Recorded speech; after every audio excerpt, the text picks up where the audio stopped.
Where are we now? We're on St. Vincent Street, which had become like too many of the other paved streets, badly deteriorated. In fact, as early as November last year, we had gotten estimates to do a half of this, the worst half of it. The rains came down, we were unable to follow through on that idea, and after the rains it was even worse, and it became clear that we had to do the entire length of streets that we're driving on right now. And so earlier in March we got on the way with repairing St. Vincent, a major thoroughfare right through the commercial heart of the municipality. And we had to again rip up the entire broken up pavement and replace it with concrete. Yesterday I had the pleasure of posing and shoveling the last shovel load of concrete to complete the project. Did somebody take a picture of that? Yes, it's on our Facebook page. You know, you've got to capture the moment. At heart, I'm a historian, so I have an acute sense of history. This is now permanently fixed. And as we speak, our workmen are putting in the final finishing touches, the edges on both sides. They are on lunch break right now, but as soon as they've gotten their lunch, they will be back at work, cranking up the cement mixers and our little old backhoe, which is a story in its own right. And I believe that by tomorrow at least, all of the finishing work will be done, and this section of St. Vincent will be fixed for good, permanently. So once again, it's another example of looking at what needs to be fixed and applying a permanent fix rather than any stopgap measure. Now I notice along this street as well we have some homes, some houses that seem to be of historical value, if I can call it that. Any thoughts of helping to restore them or to keep them standing? There are a couple of them where the owners have departed the town for good, as I understand it. There's one right next door there, and where that is the case, then we have to go in the direction of appealing to relatives or connections to the owners to repair it, or face the strong possibility that it's going to be condemned and have to be taken down. We don't want to go to that extreme. We would prefer that the owners see the value in fixing them up. I was talking about like the architectural value. Right. I mean, the way the house is built in itself tells a history of this community. Exactly. Yeah. And unfortunately, there is only one person who has done significant work in preserving some of that old architecture off the main street, and that's Pen Caetano. You go to his studio gallery, and you know right away you're walking back into DANGRIGA history as far as architecture goes. His building was rescued off the main street here, St. Vincent, and restored at his studio gallery. He has another like structure on his farm property, again where he bought the structure and restored it to what it used to be. We need more of that, and we need it to be more visible. So that is something again that is near and dear to my heart as an historian and somebody deeply interested in the roots of this community. I would like to see more work being done along that line, but we've got to go after the business sector and the private property owners to get it done. All right, this is Aranda's Crescent that links up with our huge street project, the Gadsby Ramos and Trucking Boulevard project, and which the town council will eventually bring to pave standard. It's at pre-paving standard as it is right now, and ensures that especially the students going into ecumenical high school, this is on my left here, and Delil Academy, which is right on the Gadsby Ramos street, can get to school without muddying up their feet or wetting their socks. At pre-paving standard, we have the choice of going in the direction of concrete or continuing with what is now being done on Gadsby Ramos, double chip and seal with triple application at the street intersections. All right. Here is the project. Hold on. The project a billboard. You might want to take that, as it says exactly what is happening here. All right. It says it's being funded, implemented by the Social Investment Fund, Right. and funded by the World Bank. That is perfectly correct. In other words, indirectly, it's again the government of Belize that is providing the 1.7 million that is being spent on upgrading and totally rebuilding this major artery through the new site areas. It is going to be the first paved street in this section of town, and it is not just the paving per se, but especially the drainage that is being addressed as well. I noticed that they are very deep drained. Oh yes indeed. And when we reach the end of Gadsby Ramos, you will notice that they get shallower both sides as we head in towards the west.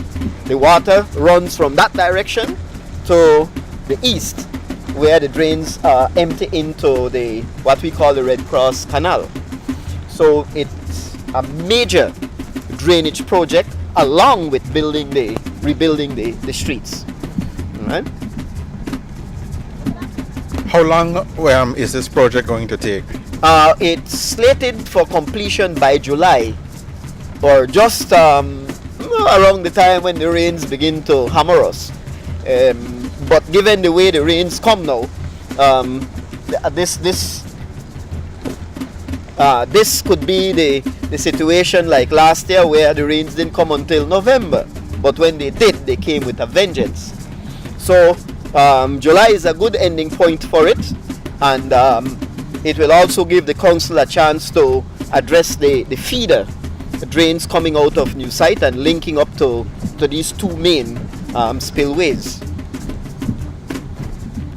So all of this is going to be paved with 2 layers of chip and seal, and wherever we have intersections like these, triple chip and seal to a distance of about 20 feet inside of the intersecting streets.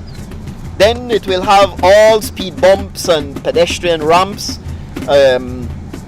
international signage. It's going to be a world-class roadway when it is completed. What we see, the truck being loaded to our left here, that material is the same material being used for the road here? Yes, that will go to Trucking Boulevard, the section of Trucking Boulevard that they have started to address, where they have started to address the roadway as well. When we get there, we will see the drain complete. So you'll get a sense of what all of this will look like when it is completely done. And incidentally, every property along the roadway is getting a concrete driveway as part of the project. So the town council is not being selfish and only doing the roads? No, absolutely not. We would not have subscribed to that kind of selfishness. No, we are more than happy that the residents along the roadway will not only get a first class street once it is done, but will also benefit by having their driveways addressed. Here is one, and here is another for Delil Academy. So, and that's the way it should be. Projects should not just spring up for project's sake. They should address every single concern that makes life better for the citizens who are supposed to benefit from these activities. Right? When did this part of the project start? The project was officially launched in November of last year. I think it was November the 26th. But the actual pace of work picked up after the Christmas break. And it has gone full blast ahead. And I'm very confident that by July, the whole thing will have been completed, given the pace at which it is being done, even as we speak and drive through the work area. All right. So so here's a nice new home, getting a nice new driveway as well. All right. So. How much money is being spent on this project, you said? It's a little over 1.7 million, right? Which was the best bid that eventually got the nod when the project was put out to tender, right? The area that we're approaching now, what are we approaching? All right, we are approaching the junction with Trucking Boulevard, and then we will swing towards the south. The Trucking Boulevard section of it links it to the main highway, George Price Drive, so that, again, in accordance with the municipal development plan, you have two main arteries by which the town can be accessed, no matter what the conditions might be, hurricane, floods, whatever. These two arteries must remain open at all times, so that whatever the emergency, you can get into town and out of it with a minimum of fuss. All right, so this links right back to the main highway, and here we see the roadway being addressed, and there you see all the access driveways in place, drain completed, and the road works being done. So here we are on the Trucking Boulevard section of the Gadsby Ramos / Trucking Boulevard project, and here we see what the roadway will eventually look like when it reaches the pre-paving standard. The drain is complete, the driveways have all been put in, and the reconstruction of the carriageway is taking place. All-in is being applied, spread, compacted, and when it has reached the standard required by the contract documents, then the bitumen will be applied. 2 layers of chip and seal, and 3 layers in areas where we have intersections with other streets. And of course, that is the kind of approach that has to be applied to make a bitumen street work. Why is it important to have this particular street in good working condition? Because it provides access into all of the new site areas. And we have first new site, second, and third to the west of us. This is a huge area with a large part of the population of the town. In the past, it has been very prone to flooding because the river flows through it on its north side. Addressing both the drainage and the carriageway ensures that no matter what the weather conditions might be, the citizens can exit to the George Price Drive or re-enter the area from off George Price Drive into all of the new site areas. So it is a very critical artery serving the entire new site areas of DANGRIGA. I noticed as well that these drains, they are not shallow drains. They are not. They are designed to take away volumes of water. And again, this has become necessary due to the fact that this is a flood-prone area. So you need very functional drains to take away all that water that comes out of the North Stand Creek River.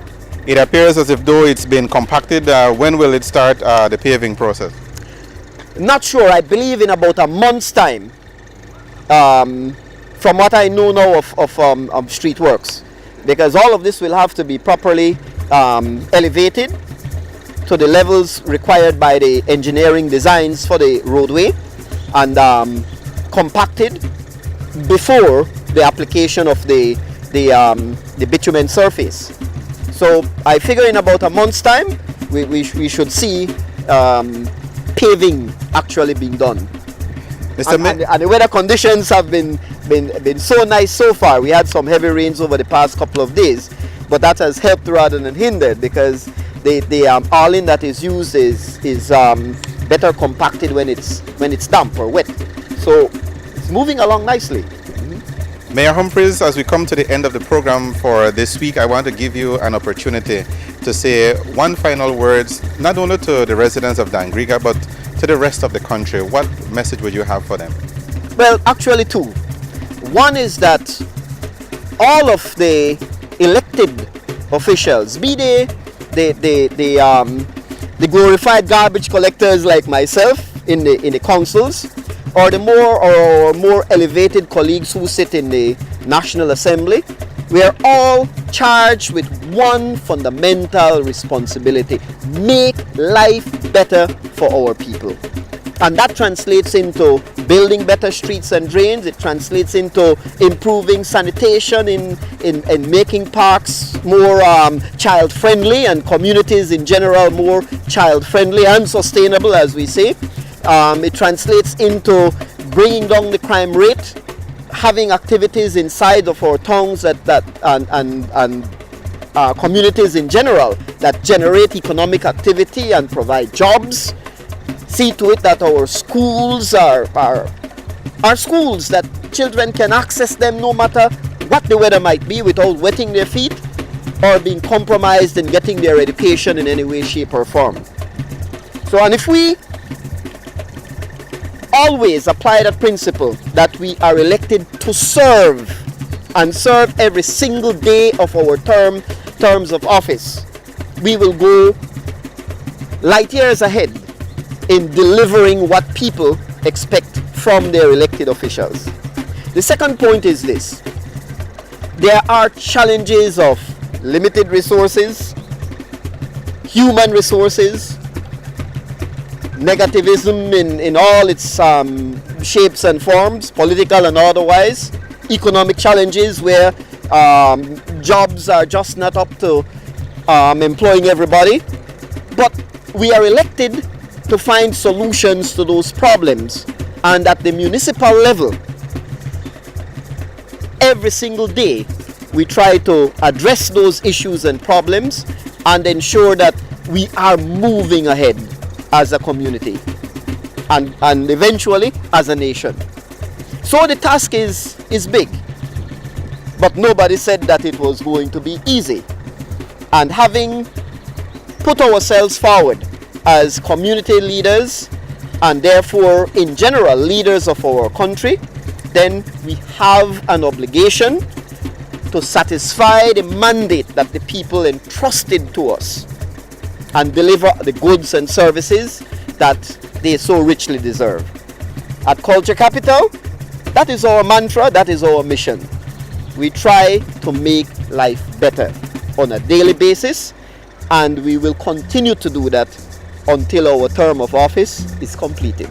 And that is how we end this edition of Municipal Matters. Join us for our next edition of the program, when once again we take you to towns and cities across the country.